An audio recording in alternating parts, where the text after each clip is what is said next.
Okay, now we moved on to the concept of capable versus optimal, which I wrote about, published in 1999. Now the first thing is a very commonly used technique by this author, inverted commas, to flip it around to put a smoke screen there. So capable versus optimal becomes optimal versus capable. And apart from the insertion of a few additional texts and paraphrasing, you'll see that it is unopened book copy. Most people in strength training, trainees judge to perform a number of sets that they have the energy to do, have been effective as the workout has been able to beat themselves up, or how much work as how many sets, number of sets they have the energy to do, how many sets they have done, the effectiveness of training, strength training effectiveness. That's a simple flip of words again. You take one word out, put it back in, make it look a bit more original. Strength training effectiveness. The effectiveness of training is not determined, not judged. By what you did, that is how many sets you did, by the amount of fatigue it produces, but rather how much change occurs as a result, but by the degree to which it improves the qualities. So 6 years after the original text, heavily paraphrased, and 10 years later, exactly the same treatment of my original writings.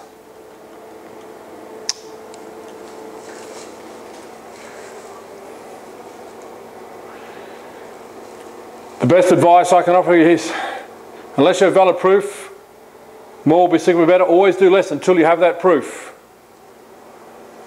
You will not know what is optimal during the session until you have indicators based on prior experiences. Only use past indicators for the number of sets that have been effective. Past experiences, valid proof that is the case. A little bit more alteration of the text, at least it wasn't verbatim, but the concept is the same. Now let's talk about less is more. I credited Charlie Francis back in '97, also using this concept very effectively in his methods. I've always credited Charlie Francis for many concepts. I spoke about less is more. It's a concept that I've used extensively, and in 2005 in my paragraph, less is more, I said you will get a better training effect from doing a smaller amount of training. Surprise, surprise, a few years later. So 12 years after I first wrote about it, and 4 years after I placed it in that textbook, the exact word less is more, less is more. Let's get on to continuums in training. Back in 1998, I published a illustration about the intensity continuum, showing adaptations of neural, metabolic, and then different strength training methods as they appear on the intensity continuum. 2005, I spoke about continuums fairly extensively,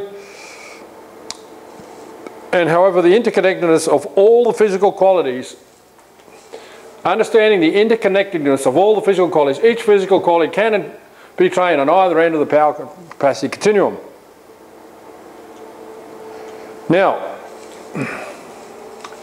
in 2006, which is 8 years after I first wrote about it, and 1 year after the Way book was published by myself, from my viewpoint,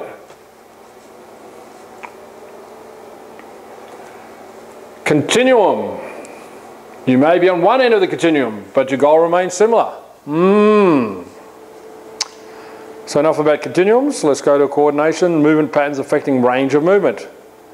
2003, I wrote about how the ability to perform a squat might not be as simple as a structural permanent limitation.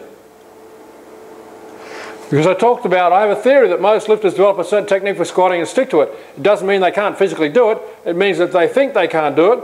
And after all, a squat is simply a combination of movements of different joints. So where do they get this movement pattern from? And I talked about If I can achieve a different movement pattern, I know it's not a true physical limitation, but rather a coordination movement pattern limitation. 3 years later, aha! Poor range of motion may actually be an issue of stability, not of mobility.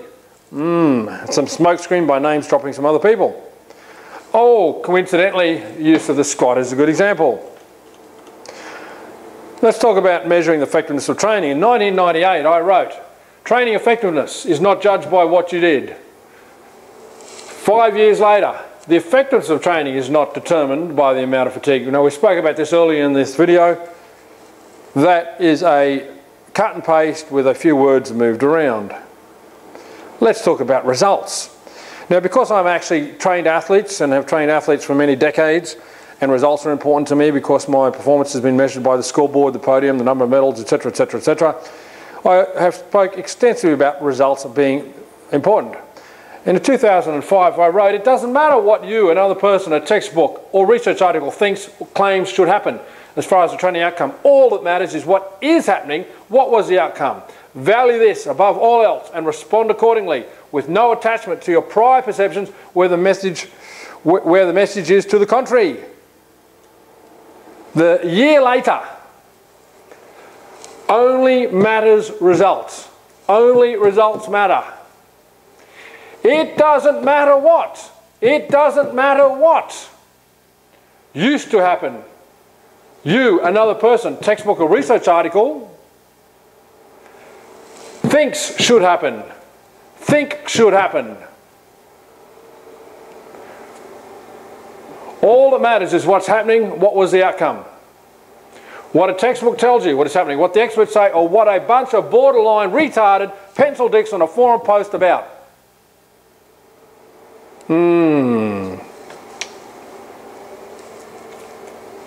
All that matters is what is happening. What matters is actually what happens.